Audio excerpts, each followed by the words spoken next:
তেল বা গ্যাস নয়, এবার সমুদ্রের পানি থেকে জ্বালানি তৈরি করে রপ্তানি করবে বাংলাদেশ।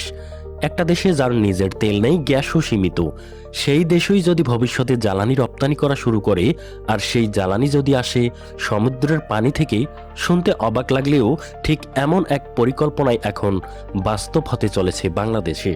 কক্সবাজারের মহেশখালী এলাকায় তৈরি হতে যাচ্ছে দেশের প্রথম গ্রিন হাইড্রোজেন প্রকল্প, যা ভবিষ্যতে বাংলাদেশকে নিয়ে যেতে পারে এক নতুন জ্বালানি বিপ্লবের পথে।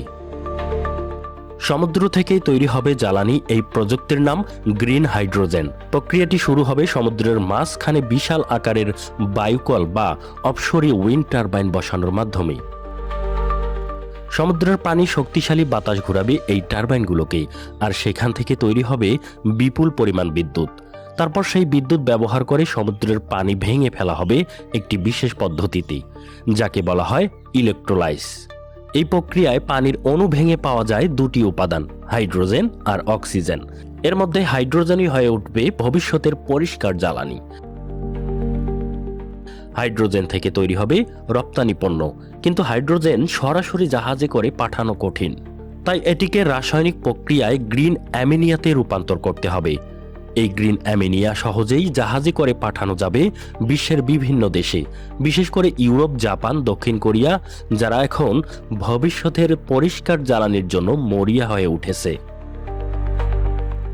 ডেনমার্কের বিভিন্ন বিনিয়োগ প্রতিষ্ঠান $1.3 বিলিয়ন বিনিয়োগের পরিকল্পনা করছে। প্রথম ধাপে প্রায় 500 মেগাওয়াট বিদ্যুৎ উৎপাদনের লক্ষ্য নির্ধারণ করা হয়েছে, যা ভবিষ্যতে আরও বড় আকারের হাইড্রোজেন উৎপাদনের ভিত্তি তৈরি করবে। কেন বিশ্বে এত গুরুত্বপূর্ণ এই প্রযুক্তি?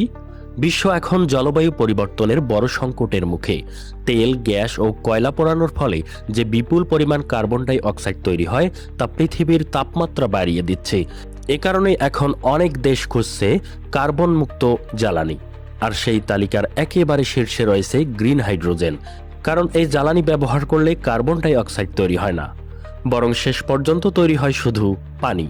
বাংলাদেশের জন্য নতুন সম্ভাবনা। বাংলাদেশের কাছে রয়েছে প্রায় 700 কিলোমিটারেরও বেশি সমুদ্র উপকূল। বিশেষ করে বঙ্গোপসাগরের বাতাস ব্যবহার করে অফশোর উইন্ড শক্তি উৎপাদনের বড় সম্ভাবনা রয়েছে। যদি ওই সম্ভাবনাকে কাজে লাগানো যায়, তাহলে ভবিষ্যতে বাংলাদেশ শুধু জ্বালানি আমদানিকারক নয়, বরং জ্বালানি রপ্তানিকারক দেশেও পরিণত হতে পারে।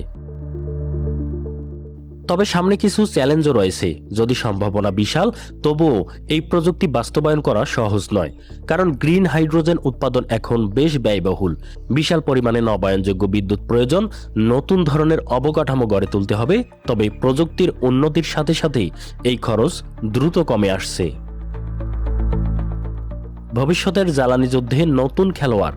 একসময় মধ্যপ্রাচ্যের দেশগুলো তেল রপ্তানি করে বিশ্ব অর্থনীতিতে আধিপত্য তৈরি করেছিল। ভবিষ্যতে হয়তো সেই জায়গা দখল করবে গ্রিন হাইড্রোজেন প্রযুক্তিকারক দেশগুলো।